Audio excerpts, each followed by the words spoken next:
গতকাল রাতের current feelings কি ছিল আপনার মানুষটির?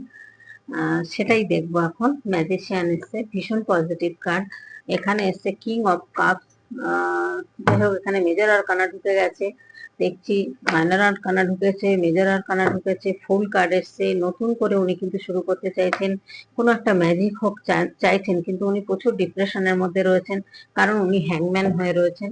উনি প্রচুর ডিপ্রেশন মধ্যে রয়েছেন। অর্থনৈতিকভাবে হয়তো আগের থেকে একটু ভালো জায়গায় এসছেন, ভালো পজিশনে এসছেন, কিন্তু উনি গোল অ্যাচিভও করছেন, প্রচুর পরিশ্রমও করছেন, টুকটাক দান ধ্যানও করছেন।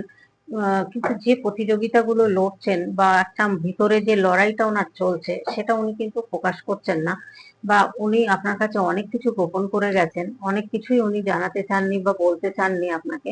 তো সেই জায়গাটা দেখা যাচ্ছে যে আহ আপনাকে দেখছেন একটা রানীর মতো, আপনার প্রতি যে ভালোবাসা নেই তা নয়, আপনাকে কুইন অফ পেন্টাকেলের জায়গায় দেখছেন। উনি মনে করেন যে আপনার সঙ্গে ওনার ঠিক তুলনা হয় না। উনি যে টাইপের, ওনার নেচার বলুন, ওনার স্বভাব চরিত্র, কথা বলা যাই বলুন, ওনার কাছে যে মিথ্যা কথা বলা, গোপন করা, এই জিনিসগুলো আপনার সাথে যায় না, কারণ আপনি হচ্ছেন অন্য মানুষ আর আপনার পার্টনার হচ্ছেন একদম অন্যরকম মানুষ। এই জায়গাটা কিন্তু উনি সেটা জানেন। আপনার প্রচুর ইনটিউশন পাওয়ার রয়েছে, আপনার মধ্যে মাদারলি নেচার রয়েছে, আপনার নিজের গ্রোথ রয়েছে, নিজের হয়তো বিষয় সম্পত্তি থাকতে পারে, আপনার মধ্যে হয়তো নিজস্বতা বলে জিনিসটা আছে। আপনি কিন্তু আগে শুধু অন্য মানুষদের শূন্য করেছেন, ভালোবেসেছেন, তাকেও প্রচুর ভালোবাসেছেন, নিজের থেকেও বেশি ভালোবেসেছিলেন। সেই জায়গাটা থেকে আপনি অনেক আঘাত পেয়েছেন, কষ্ট পেয়েছেন, যন্ত্রণা পেয়েছেন। সেখান থেকে দেখা যাচ্ছে যে উনি আহ এখন সেইগুলো অনুভব করছেন যে আপনি কত কষ্ট পেয়েছেন। আপনি প্রচুর হার্ডওয়ার্ক করছেন, প্রচুর হার্ডওয়ার্ক করে কিন্তু যাই হোক, একটা হয়তো ছোটখাটো চাকরি করুন, বিজনেস করুন, সেখানে আপনি কিন্তু ভালো আছেন।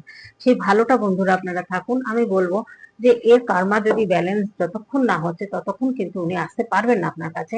আপনি যতই কান্নাকাটি করুন, যতই, উনি কিন্তু চাইছেন হ্যাপিনেস থাকতে। দেখুন, ওনাকে আটকে রাখা হয়েছে, বেঁধে রাখা হয়েছে।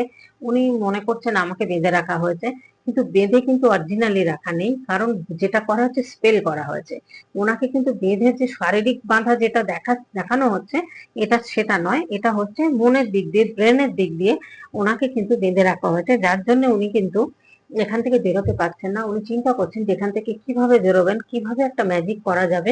আপনার সাথে কিন্তু উনি যোগাযোগ করতে চাইছেন। আপনার সাথে যোগাযোগটা যে করতে চাইছেন, এই জায়গাটা দেখা যাচ্ছে যে উনি অর্থ সব কিছু ওনার থাকবে, কিন্তু উনি কিন্তু একটা দিন দেখবেন আপনি যেমন কেঁদেছেন, কষ্ট পেয়েছেন, উনি কিন্তু এই ভালোবাসা কোথাও পাবেন না, এই মনের মতো মানুষ কিন্তু উনি কোথাও পাবেন না। তা আপনাকে যে ভালোবাসেন না তা না, ভালোবাসেন, কিন্তু উনি